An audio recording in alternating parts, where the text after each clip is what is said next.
کیا ہوتا ہے؟ لڑکی کی پیدائش کو بوجھ سمجھا جاتا،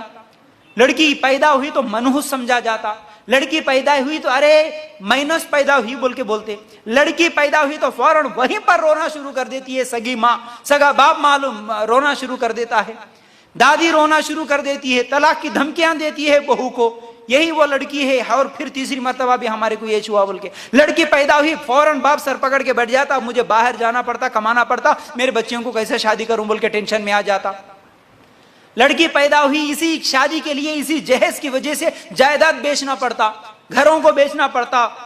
ماں باپ کما کے رکھے سو پلاٹوں کو بیچنا پڑتا، اسی جہیز کی وجہ سے بھائیوں کو پوری زندگی 10-10 20 سال اپنی بیوی بچوں کو چھوڑ کے اپنی شادیاں دیر کرتے ہوئے باہر کمانے کے لیے جانا پڑتا، بہنوں کی شادیاں کرنا ہے بول کے، اسی جہیز کی وجہ سے سود لینا پڑتا،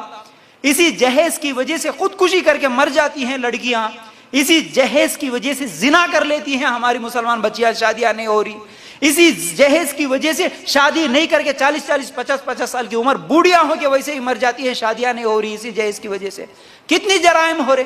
اسی جہیز کی وجہ سے جلایا جا رہا ہے، مرڈر کر دیا جا رہا ہے اسی جہیز کی وجہ سے، اور کیا کیا بتاؤں میں، اسی جہیز کی وجہ سے غیر مسلموں کے ساتھ کافروں کے ساتھ بھاگ کے چلے جا رہی ہماری بچیاں، کیا ہے جہیز مانگ رہے ہیں ہم، اب ہم کہاں سے لائے، اس لیے بھاگ کے چلے جا رہی، اسلام کو چھوڑ دے رہی، دین کو چھوڑ دے رہی، مرتد ہو جا رہی۔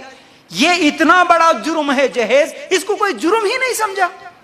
اس کو کوئی غلط ہی نہیں سمجھا، ایک دوسرے کی شادیوں میں جا کے مبارکبادی دے کے کھا کے آ رہے، پھر یہ سب جرم کے آپ بھی ذمہ دار ہو سکتے اگر جا کے کھائے تو، کیوں سمجھ میں نہیں آتی بات؟ سب جا کے مبارکبادیاں دیں گے، شادیوں میں جا کے کھانا کھا کے آئیں گے، تو یہ جرم رکے گا کیسے؟ پھر یہ غلطیاں رکیں گی کیسے؟ اللہ کے لیے غور کرنا، یہ کتنے خطرناک جرائم ہو رہے اس کی وجہ سے۔ آپ دیکھے ہوں گے 7 مارچ 2021 کو کیا ہوا تھا، سب کو معلوم ہے، گجرات کا واقعہ، عائشہ بیچاری وہ کیسے سبرمتی ندی میں کود کے اپنا خودکشی کر لی نا، اپنی جان دے دی نا، دل میں کتنا غم تھا، وہ غم اپنا بتاتے ہوئے چہرے پہ مسکراہٹ،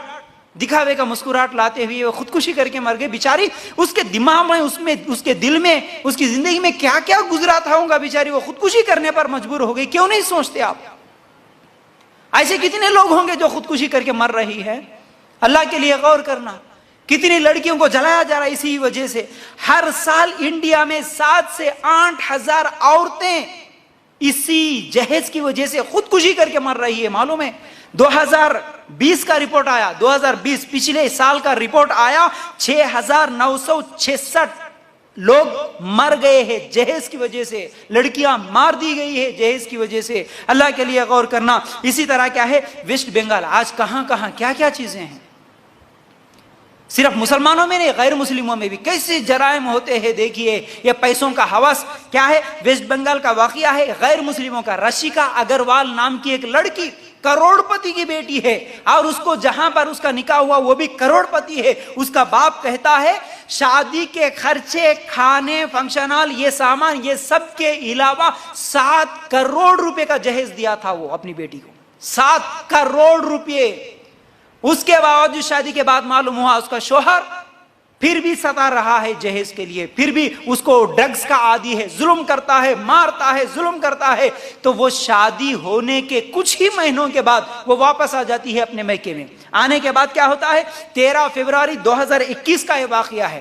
اس کے سسرال والے آتے ہیں اور سمجھا کے لے جاتے ہیں، ایک موقع دیجئے، آج کی بات پھر کوئی ستائے گا نہیں، ہم دیکھ لیں گے۔ 13 فروری 2021 کو وہ پھر جاتی ہے سسرال میں، اور 15 فروری 2021 کو ایک میسج کرتی ہے اپنے ابا کو، کیا کرتی ہے کہ ابا، کیونکہ اس وقت اس کا باپ بیمار ہوتا ہے، اور زیادہ تکلیف دینا نہیں چاہتی، ابا میں تمہیں اور زیادہ تکلیف دینا نہیں چاہتی پاپا، میں اور اس ظلم کو برداشت بھی نہیں کر سکتی پاپا، تم مجھے بہت مس کرو گے، مجھے مس نہیں کرنا، میں خودکشی کر کے مر رہی ہوں، یہ بول کے میسج کر دیتی ہے، اور وہ تیسری منزل سے کود کے مر جاتی ہے۔ کتنے کیسز ہیں ایسے؟ 20 سال پہلے کا واقعہ، کب؟ ایک کرناٹکا کولکتہ کا ایک واقعہ ہے، مسلمانوں کا، سلیم نام کے ایک شخص تھے، اللہ کے لیے غور کرنا۔ 20 سال پہلے کیا ہوا تھا، ایسے واقعات اگر بتاؤں تو بہت سارے ہیں، کاش یہ واقعہ سمجھ کے کوئی کم از کم اسلام پہ، سنت طریقے پہ نکاح کرنے والا بنے، یہ جہیز سے نفرت کرنے والے بنے، یہی میرا مقصد ہے۔ مسلمان ہیں سلیم صاحب کے، ان کے کئی لڑکیاں تھی، غریب تھے، دینے کے لیے جہیز میں کچھ بھی نہیں تھا، جو بھی آتا جہیز کا ڈیمانڈ کرتا، غریبی کی وجہ سے کوئی ان سے نکاح نہیں کرتا۔ بعد میں ایک حیدرآباد کا آدمی جاتا ہے، لڑکا جاتا ہے اور کہتا ہے کہ دیکھو میں بغیر جہیز کے تمہاری لڑکی سے نکاح کروں گا، یہ بولنے کے ساتھ ہی وہ لوگ خوش ہو جاتا ہے، خوشی سے ارے یہ تو دیندار مل گیا ہمارے لیے، فرشتے کی طرح مل گیا ہمارے لیے، بغیر جہیز کے ہماری بچی کو نکاح کر رہا، بلکہ وہ لوگ خوشی سے اس لڑکے کے ساتھ نکاح کر کے فوراً بھیج دیتے ہیں۔ تو فوراً واپسی میں ہی ٹرین سے وہ جو نقلی ماں باپ بن کے اس لڑکے کے ساتھ آئے تھے وہ لوگ بیچ میں ہی اتر جاتے ہیں۔ وہ لڑکا اس عورت کو لے کے آتا ہے، اپنی بیوی کو 4-5 دن رکھتا ہے، اس کے بعد 4-5 دن کے بعد ہوٹل میں بھیج دیتا ہے، زنا کے اڈے میں بھیج دیتا ہے اس لڑکی کو۔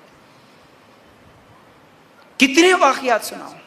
اب جو بھی کسٹمر آتا اس کے پاس منتیں کرتی، دیندار عورت تھی لڑکی، روتی ہے، منتیں کرتی ہے، بھائی میں ایسی عورت نہیں ہوں، مجھے لایا گیا، مجھے زبردستی پھنسایا گیا، میں ایسی عورت نہیں ہوں، مجھے بچا لیجئے، میں ایسا کام نہیں کر سکتی۔ لیکن جو بھی آتا ہے وہاں پر وہ تو پیسے خرچ کر کے آتا ہے نا، اس کے ہوٹل کا مینیجر بھی اس کے اوپر مارتا، ظلم کرتا، جو بھی آتا وہ بھی مارتا، ظلم کرتا، اپنی ہوس پوری کر کے نکل جاتا۔ ایسے ہی اس کے دن گزر رہے تھے، ایک آدمی پھر آیا، اس کے سامنے بھی وہ رو رہی تھی، مسلمان لڑکی ہے۔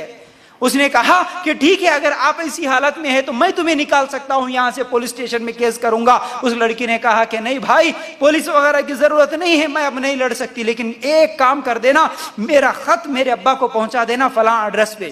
وہ خط لے کے وہ نوجوان نکلتا ہے، جیسے ہی، اور وہ یہ وعدہ کرتی ہے کہ دیکھ اس خط کو میرے ابا کو ہی پہنچانا، بیچ میں کبھی کھول کے نہیں دیکھنا۔ وہ چٹھی لکھتی ہے، اس نوجوان کے ساتھ بھیج دیتی ہے۔ جیسے ہی اس کے باپ کے پاس وہ خط پہنچتا ہے، وہ خط نکال کے اس کا باپ پڑھتا ہے تو کیا الفاظ ہے یاد رکھو، کیا لکھتی ہے وہ مسلمان لڑکی، ابا تم نے جسے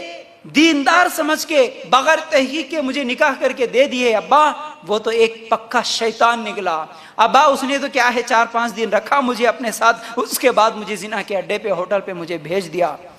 ابا میں اب اس حالت میں اس چہرے کو لے کر تمہارے سامنے دوبارہ نہیں آ سکتی، میں میرے بہنوں کے ساتھ نہیں کھیل سکتی، میں ناپاک چہرہ لے کے آپ کو نہیں دکھا سکتی ابا،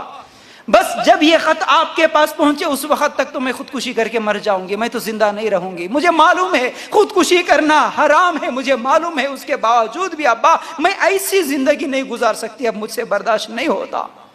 لیکن ایک ریکویسٹ ہے میرا ابا، میرا ایک ریکویسٹ ہے کہ کیونکہ میرے بعد میری بہنیں بھی ہیں شادی کے لیے، میں آپ سے یہ التجا کر رہی ہوں کہ ان کتوں کے لیے کچھ ہڈیاں تیار کر کے رکھیے جو جہیز کے نام سے مانگ رہے ہیں۔ وہ لڑکی کے الفاظ تھے اس خط میں یہی، ان کتوں کے لیے اتنی ہڈیاں تو جمع کر کے رکھ لینا جو جہیز کے لیے ستاتے ہیں، ابا بغیر جہیز کے کسی کو نکاح کر کے نہیں دینا میری بہن کو۔ یہ کر کے وہ خودکشی کر کے مر جاتی ہے۔ اللہ کے لیے غور کرنا، کتنی بہنوں کو ستایا جا رہا، کتنی لڑکیوں کو ستایا جا رہا اس جہیز کی وجہ سے، کتنے عورتوں کو مار دیا جا رہا، مرڈر کر دیا جا رہا۔ اللہ کے لیے غور کرنا، اس کے باوجود بھی جہیز، پھر ویسے شادیوں میں جانا کیسے دل گوارا کر سکتا ہے، وہاں جا کے کھانا کھا کے آنا کیسے دل گوارا کر سکتا ہے۔ یہ جہیز بہت بڑا جرم ہے، یاد رکھو، قیامت کے دن سوالات ہونے والے ہیں، اس میں سے ایک سوال یہ بھی ہونا ہے کہ تو مال کہاں سے کمایا، کیا جواب دے گا، پیسے کہاں سے لایا، تیرے شادی کا خرچہ کہاں سے آیا، تیرے گھر کا سامان کہاں سے آیا۔ کیوں ڈر نہیں لگتا؟ اللہ کے لیے غور کرنا۔